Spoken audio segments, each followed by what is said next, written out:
Welcome to Philomena School of Learning. இன்னைக்கு கொஞ்சம் new vocabularies கற்றுக்க போகிறோம். Isms, omnism, a belief in all religions, எல்லா மதங்களையும் நம்புவது. Polytheism, a belief in multiple deities, எல்லா தெய்வங்களையும் நம்புவது. Monotheism, a belief in one God, ஒரு கடவுளை நம்புவது. Atheism, a belief that there is no God, கடவுள் இல்லை என்ற நம்பிக்கையோடு இருத்தல். Materialism, a belief that matter is the only extant substance, காணும் பொருள் மேல் நம்பிக்கை வைப்பது.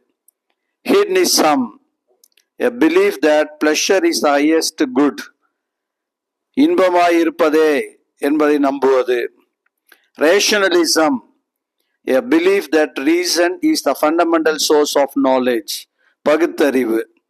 இது மாதிரி நிறைய இசம்ஸ் இருக்கு. அடுத்த வீடியோஸ்ல நான் இன்னும் கொஞ்சம் விஷயம் இசம்ஸை பத்தி பேசுறேன். Thank you for watching. Enrich your vocabulary. Thank you so much.